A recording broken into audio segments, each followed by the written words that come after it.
Hey everybody, welcome to the Kung Fu Driving Podcast live stream chat. We are just waiting for our guests, so everybody please stand by. Hopefully Isaac will be able to jump into the room soon. So everybody stand by.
Stand by, everybody. Isaac Florentine is on the line. We're just trying to connect, so we will have Isaac joining us very shortly.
Ah, Isaac, there you are.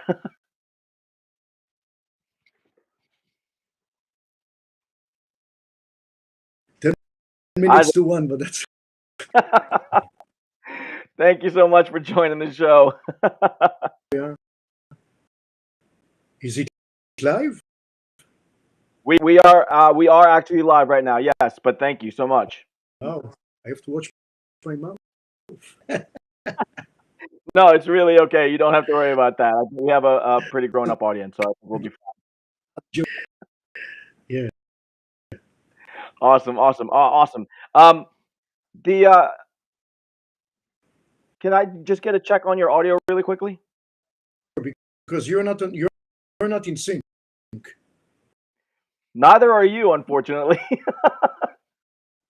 don't know how to tell you. You know. That's okay. We'll go with it. I'm gonna turn off my audio because nobody wants to see me anyway. Want to I mean see my me? video. I'm gonna. Yes, they do want to see you. Everybody does want to see you. Awesome, awesome. So, really quickly, thank you for joining the Kung Fu Driver podcast. Welcome to the audience that's tuning in. We're on Facebook, Twitch, Restream, and YouTube right now. So, my guest today is an icon in Kung Fu and martial arts cinema, director, filmmaker, martial artist himself. You've known his work from Ninja's Shadow of Tear, Undisputed 2 and 3, the upcoming Hellfire, as well as TV projects like the Power Rangers and a personal favorite, WMAC Masters. Isaac Florentine. Isaac, thank you so much for joining the show. My pleasure. It's great to have you. I got in touch with you because you are a distinguished alumni of the Urban Action Showcase and Expo run by Demetrius Angelo. And we're celebrating the 10th anniversary of that this year. And I'm so Wow. excited to talk with you about martial arts and cinema and all of the work that goes into putting that together. First of all, what is your take on why martial arts and cinema is still so resonant with audiences, particularly in like the urban neighborhoods? Because like me, I grew up in Newark, New Jersey, and the kung fu cinema in the '70s and '80s was the be all and end all of entertainment for me. So, what do you think? Just before what and I cannot believe it's already 10 years that is in the very first uh, him and his family were amazing. So thank you. Now to your question. What my and I grew up as a child in Tel Aviv as a young teen in martial arts movies. This is became martial arts appeal. It is called blue collar. It's the same opportunity to either be a hero, because when you're training martial arts cheap, you don't need a lot of equipment. All you need is a gi. You're barefoot, and if you are enough and make a decision, say, I will never quit. You start to train, and at a certain point, you reach, whether you like it or not, if you don't quit, I mean, can be even go to a high level. This is the appeal of martial arts. A wimp or a nerd is some kind of, call it, can defend himself with nothing else. Plus, you confidence and let very organized way. So the benefit for the practitioner martial arts movies, beautiful to watch. It's like ballet. If you think it's accurate. It's uh, it's got pace. So wonder that in movies, and I started watching it in always in the early 60s. A Goldfinger from Russia with Fly, iconic that exposed me to, really exposed me to Japanese martial arts. 7, I was away from those of the martial arts. Then against Israel, uh, the uh, the mechanic with Charles Bronson, and of course, uh, and of course, the Fury of Bruce Lee that really from. Yeah, definitely, for sure. And it's funny the way that you put that because the way that I saw the kung fu films of the 70s, I viewed them in hindsight as the precursors to the superhero films of today. Those guys were our superheroes. They were the people that we looked up to and wanted to be because they had powers, they had amazing skill, and they could do all of these things with just their hands and feet. And it was an interesting time to grow up uh, with martial arts so in the spotlight, um, uh, because everybody wanted to be part of that culture. Didn't matter what color you are. It didn't matter the social strata. You know, you just wanted to be able to do those things that you saw on screen, right? But for you as a filmmaker, what drew you that genre of filmmaking? Did you seek out the action, or did your martial arts training push you in that direction? It was my martial arts direction. I always loved movies, but actually Italian westerns most of all.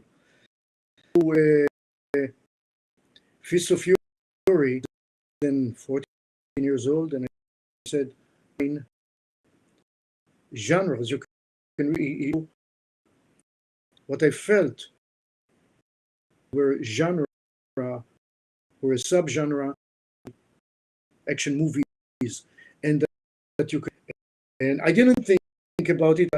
I was just the dojo training in karate, and I army and training and after my service, when it was time for me to, I actually didn't go being an engineer or an accountant because there was something in my mind. I said, I mean, I couldn't let it go. That thrilled me. By then, I also, but I was interested in those movies. One thing I'd like to say, actually, in that the superhero movies are not movies because it's superhero, it's fantasy. I mean, people flying, it's really nice, but martial arts, it's not fantasy. You see it on cinema, but you can achieve those techniques if you train and you train correctly, and you can really techniques invincible.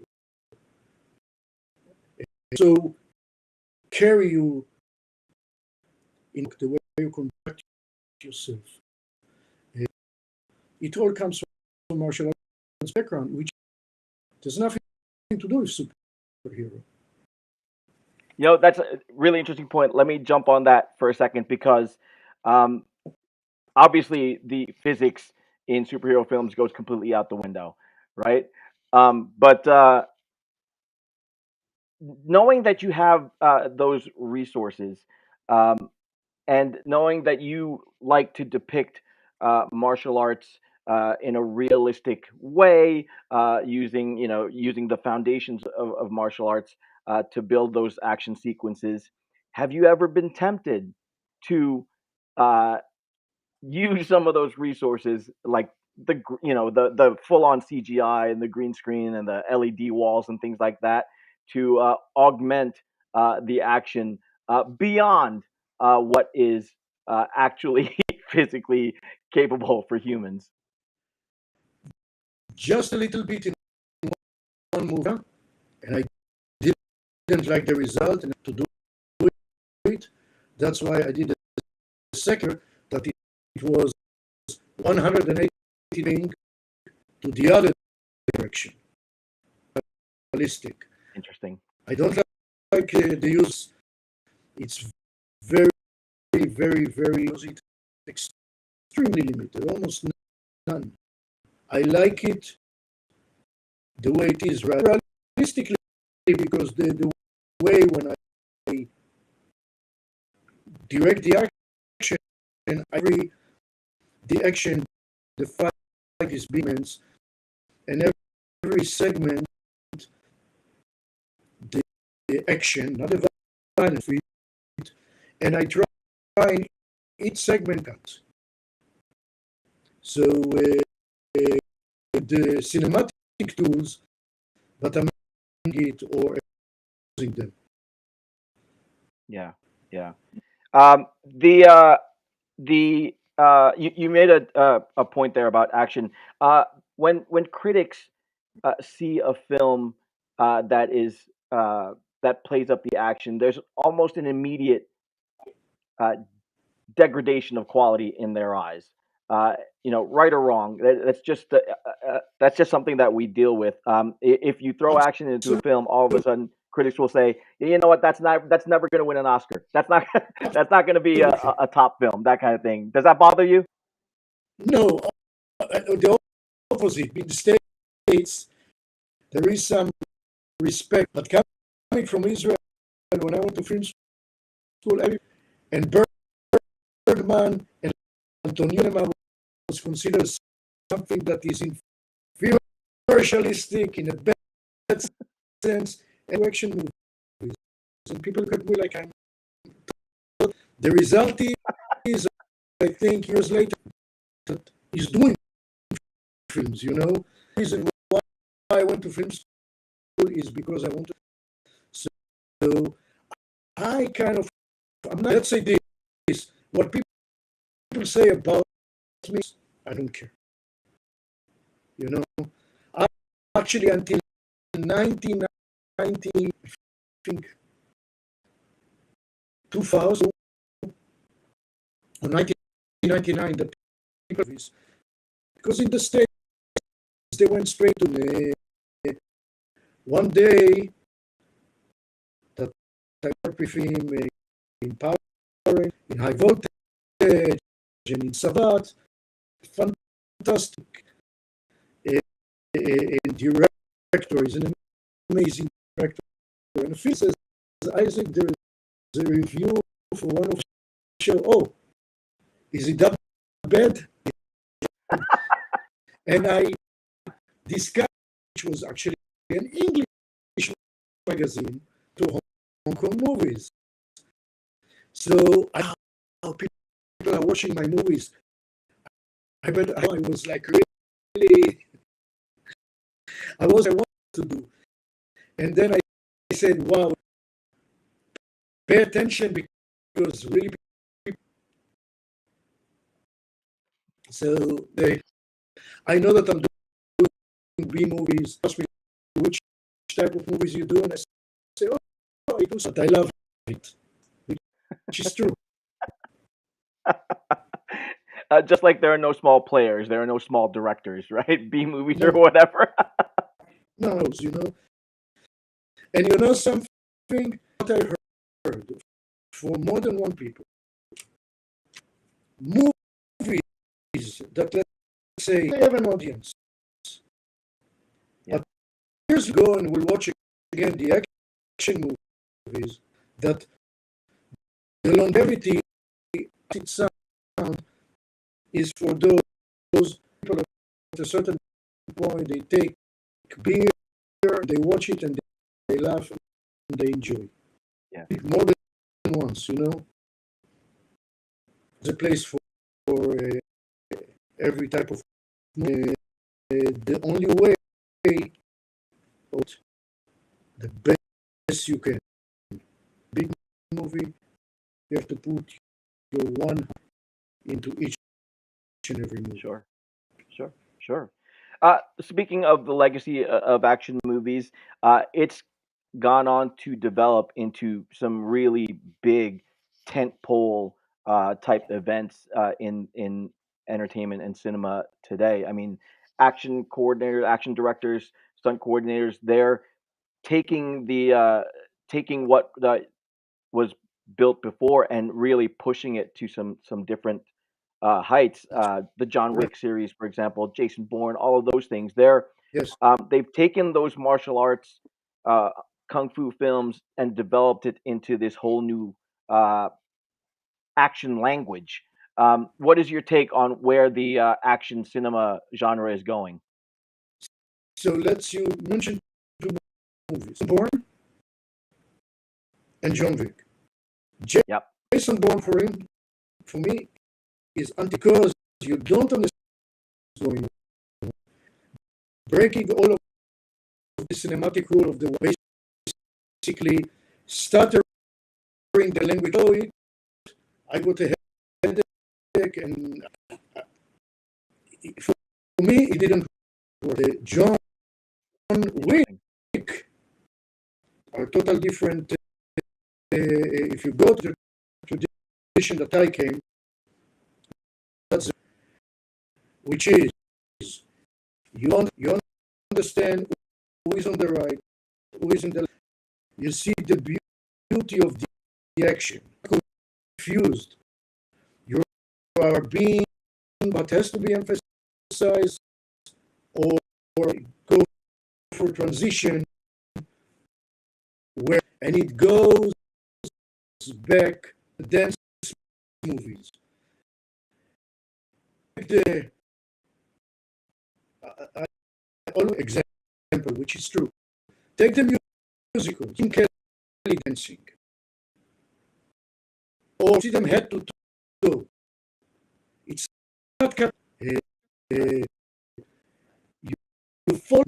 Now, the best example for me in movies, you go sing in the rain, corner, them laugh, make laugh.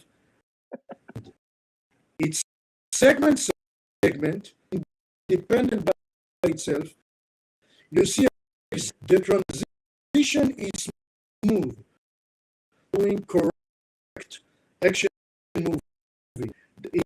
It came tradition really the musical Hong Kong people took it, but then I mean, of course, people in the West, the right way of doing action.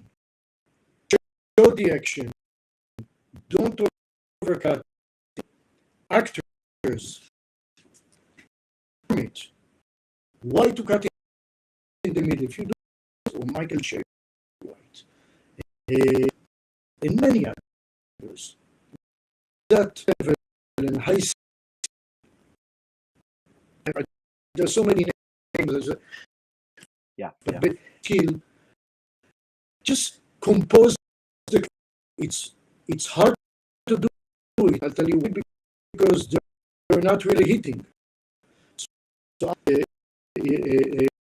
when they hit, it's a hit because it's smoke and mirrors. It does feel like a hit, but you're not really hitting. Former and the camera have to be equal at the correct specific time. So now we need an excellent camera operation, or it does it and understand position. So, in my opinion, this is, and of course, and I critics. When you have this kind of the watching, they enjoy it. They'll say, "Oh, it's a stupid action movie," because it takes time to set it up. So now, once fight choreographers, they were not appreciated. Most of them are filmmakers. Today, you remember the first movie that previous for me, Ninja Shadow of a Tear. That was in Cannes.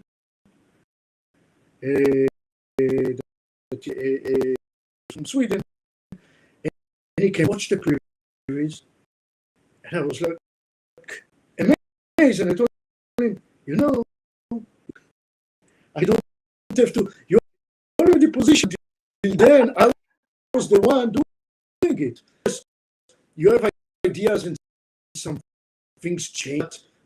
The majority of the work, those people, this Tim and David Wald and others, they're filmmakers. And I'm surprised that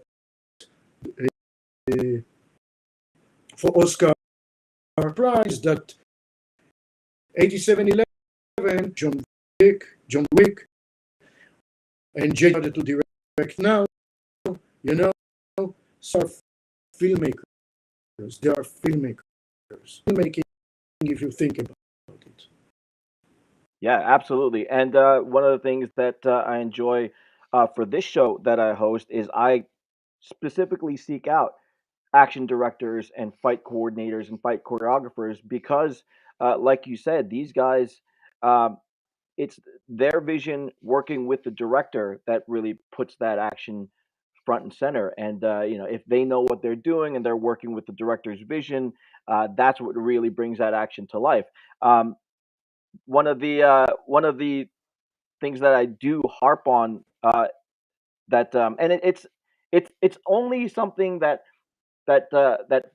fans of martial arts are really picky about is when we can tell that the talent on screen really isn't trying to sell that action, and what winds up happening is it goes into that crazy editing mode where it's cut, cut, cut, cut, cut. Zoom Yes, in, don't show the action. And that for us fans becomes a little annoying because that's it's not what we want high-paid to see.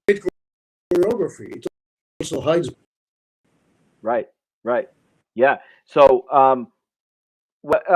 speaking of that, when you're working with the choreographers and the coordinators, um, obviously you put a lot of trust in them to really capture that action. What kind of process is it when you're working with them to really kind of set that action language into play? First of all, I want to bring the right self. I was a fight choreographer, and I'm coming from martial arts. It's really Sure, my, sure. I mean, especially traditional karate. It's about cinema. It's not about. It's the most the, the in are the fight choreographer. He came, the cinematographer, because trust. I really trust them. Usually, fight choreographer, they know that I don't a lot of cuts. Coming from this style, we have because you build the fight according to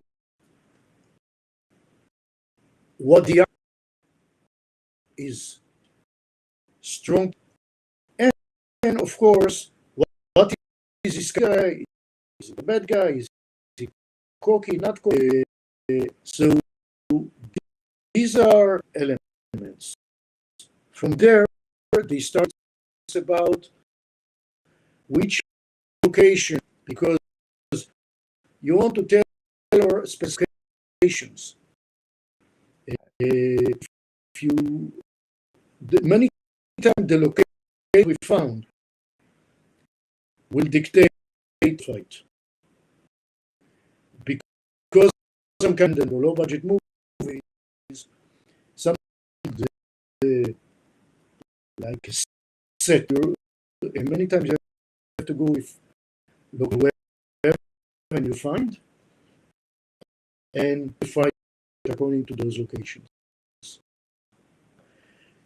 Sometimes you have actors strong martial arts skills. Again, Right. like Scott Atkins.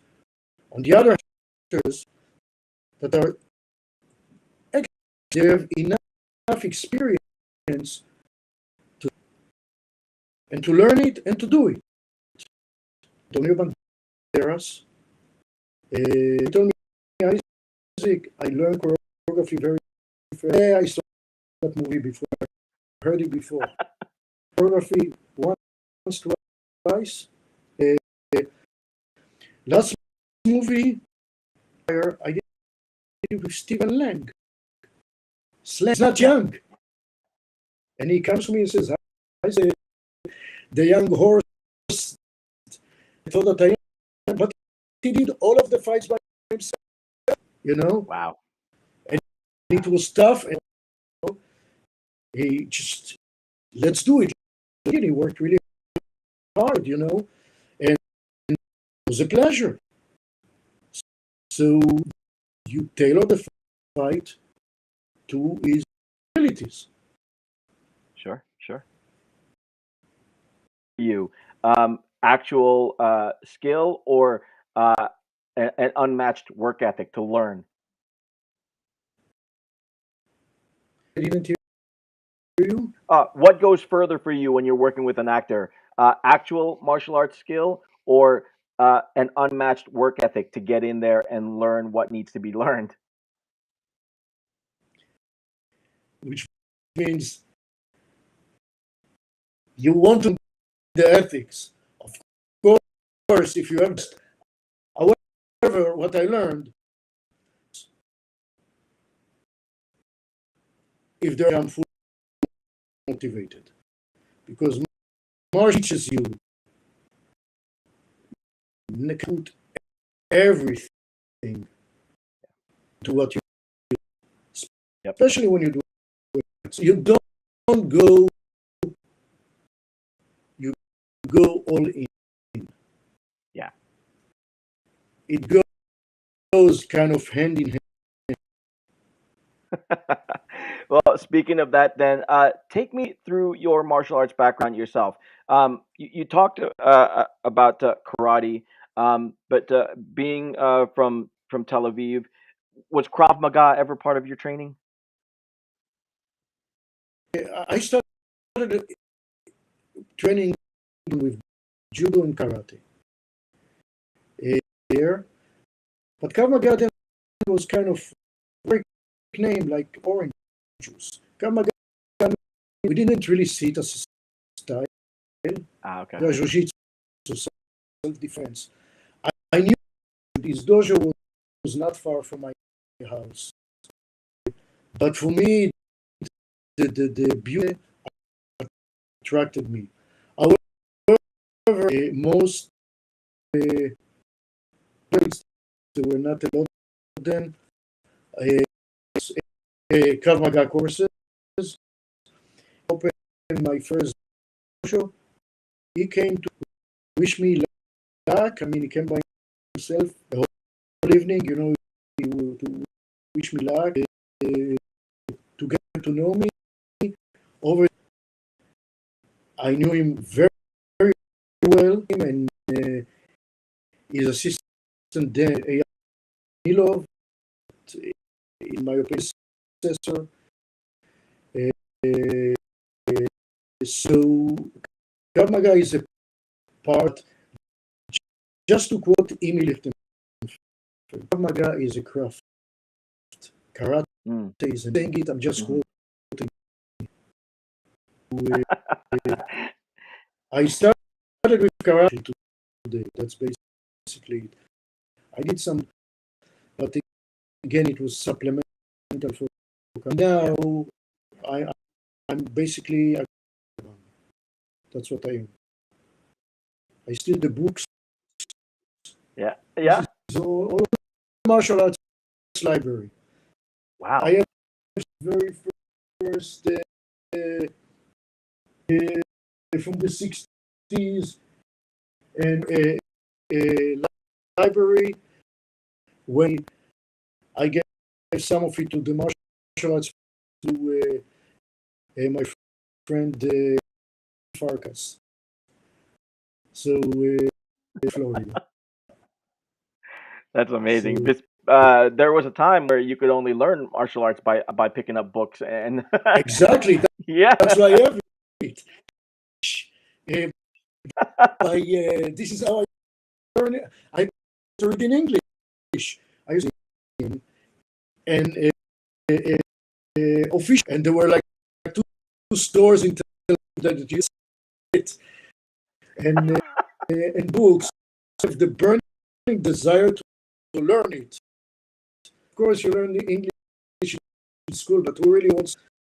But it was such a burning desire. yeah, So yeah. That's amazing. You've actually been quoted as saying that directing a film is like doing a good kata. Can you that's elaborate on that? correct.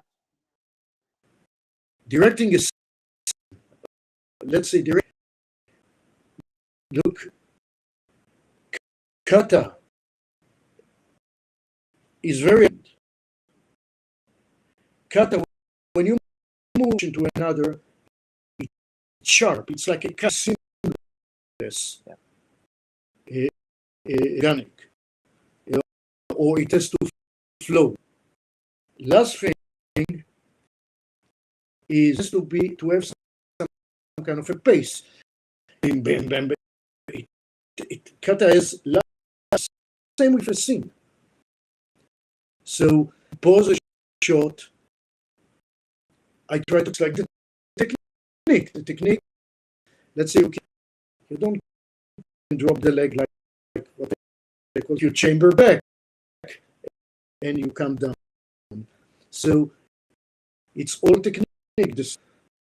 Then when you it has to be a clean, not a thing. How one thing, so it won't be messy. And of course, within the shot or the within base. Right.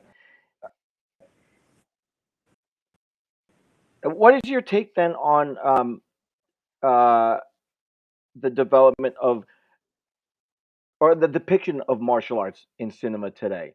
Because it's evolved. It's so different.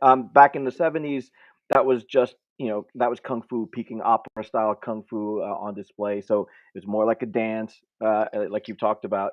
And there are there are directors out there and action directors, action coordinators that want to um, obviously keep it grounded, but make it cinematic. And then there are guys that are just like, hey, you know what? As long as you're throwing fists and feet, it doesn't matter. So a good example of a very good martial, let's say the content Mm, is original Karate Kid. Because the story works regardless, it's coming of age. Karate of a tool to build the character of the hero. It actually goes back to the original Roshi. Uh, karate to Japan. And that the ultimate goal, karate or martial arts, is not for defeat, but the perfection of character. So I kid movies success, violent. Can it be violent? Of course, learning really, I mean, techniques if you'll use, I mean, maliciously, absolutely. Sure. So, of course, there's, of course, I mean, show martial art in a violent myself. I mean, in movies, it's about revenge, and it can be really hard. And I mean, violent movies. Yeah. It's MMA. I mean, the techniques are clean, but the reaction is usually bloody. Yeah. Blood, we For sure. know that. So, if you were talking about the depiction of martial art, the original Karate Kid is the. Yeah. It's no surprise because Robert Kamen, who wrote it, is a martial arts practitioner. He's karate practitioner. He went to Okinawa. It's yes, it trains so many. Speaking of that, on the other end of it, the away from the violence aspect of it, some of the things that you've worked on were really impactful for aspiring martial artists, particularly something like WMAC Masters, uh, which which showcased so many different styles. And for at least for me, when I was watching it, I was like, oh wow, there's so many different styles all on display. Aspirational goals, and these guys were trying to better themselves and get to that dragon star, and all of that. So there was a good message in there for aspiring martial artists, as well as an introduction to all of these different styles. Were you aware, or was it intentional on your part to um, to push that part of the message for aspiring martial artists? Yes, it was a part of. I mean, the idea behind the martial art in a positive way. I think it was entertaining way too. Say two things about the series. Actually, first, 2 years too early. Yeah. We had only 2 seasons because we shot it on video. Not like on film that you can play. It was done in 95, 96. It was iffy. Yeah. And that's challenging for me as a director series because producers, especially Norman Gross, give that it's for real. And I said, look, it's not WWE that can give this illusion. This is the thing. So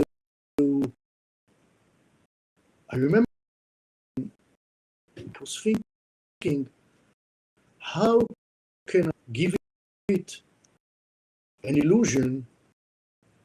Its so-called conclusion for me was I have to do moving camera and not to cut it. You need practitioner or performers, martial artists, screen martial artists, because martial arts and screen martial, but you need people that can do it on Of a course. Yeah. base. And if it's not working, you do a little the same shot again and again and again. Sometimes it took us 15 or 16 and people were so challenged about that show. Fortunately, didn't make it big, So offered to do Z, and I said, no, I'm going to do that show. Z became a huge hit. Yeah. NBC must really fly. Well, there's talk about rebooting it, so don't give up on it yet. There are talks. There are many. Talk is cheap. Yeah. No, I know. But several of those guys from that show have been on the show. Chris Casamassa, Hakeem Alston, Yeah, and they look back fondly on that show because of what it did it again was for martial arts. fun to do. Look, we all were in the same family. It was great. That's great. It was, yeah. All right, then where then does the genre evolve from here? Can it go anywhere else? And still um, be as cool as it is, without being too ridiculous. You know what I mean? Where does it evolve? Where do we go? Very tough question. There's a that was done called Kurobi, and it's a real karate. And the beauty of these techniques are usually extreme, Hmm. but really good. I love it. So the depiction exactly the opposite than spectacular, not boring, Yeah, just and not spectacular. But then there is the stuff that is doing, or you've seen John Wick, to push the envelope. I don't know. I mean, I think it's kind of experimental. I remember I was working in Undisputed. I flew hmm to Bulgaria with J.J. Perry in the plane, and we were talking the idea of let's shoot in slow mo to the ramping, and I don't think that people did it before, and it hmm worked really well. After it was used in other movies, so from Undisputed, because J.J. Perry shot, we shot in Bulgaria to 87 300, So then you cannot, I mean, you have to new stuff into the, so I just don't know. The basic should be the same, basic composed right. Sure.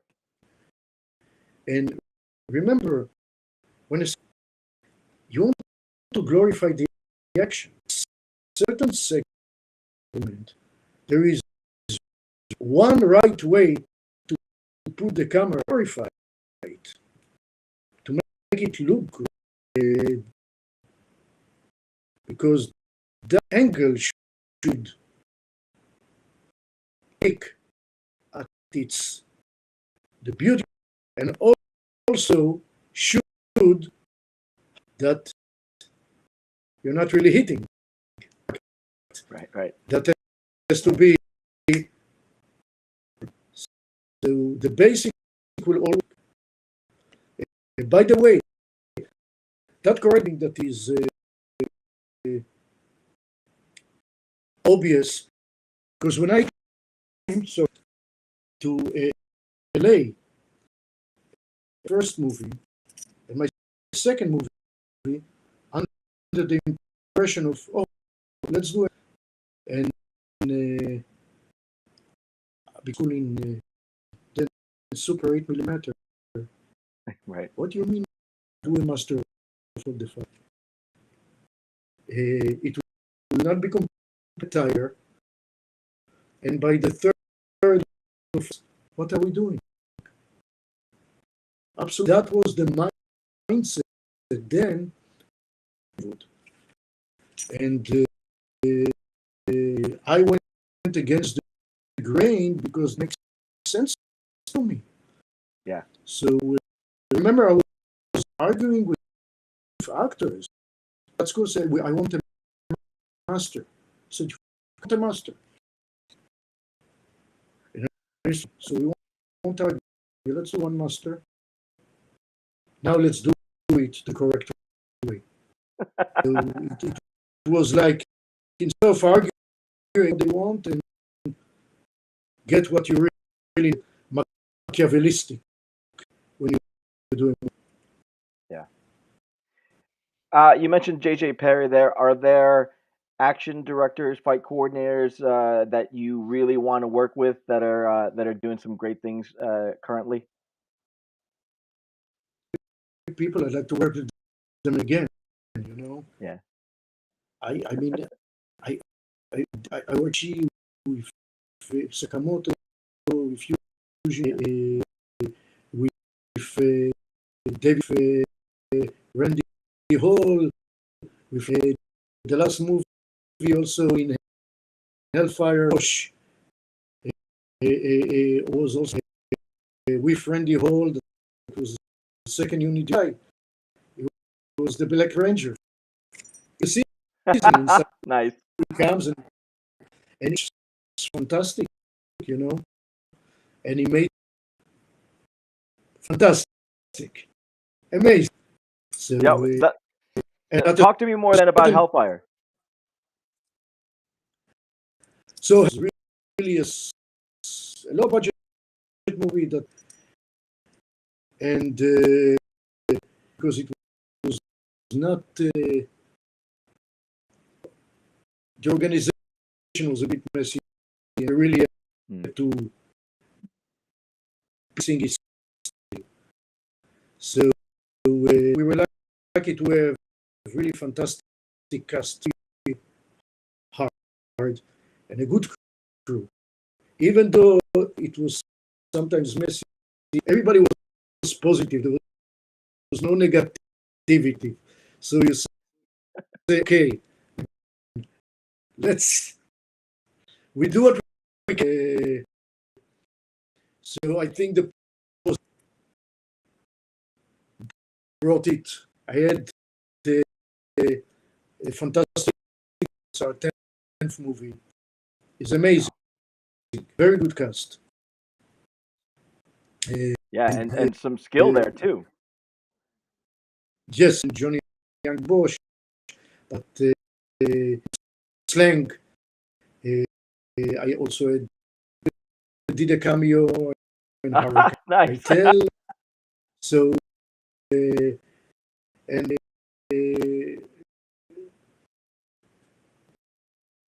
basically a good experience. Where in the post process is it now? When can we expect to see it? Just beginning of editing. Okay. All right, so it'll be a while. Well, that's awesome. It'll be a while. Isaac, I've already taken up an hour of your time. Thank you so much for hanging out and talking with me. It's such an honor, such a pleasure to talk with you. Best of luck with Hellfire, and please continue to make these films that we are such fans of. They're important films for aspiring martial artists, for fans of action, and just for people who want to have a good time.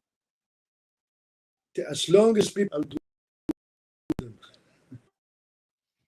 Awesome. Isaac Florentine, thank you so much for stopping by on the show, and best of luck with everything. And I hope to see you at an Urban Action Showcase sometime in the near future. Thank you so much. Bye.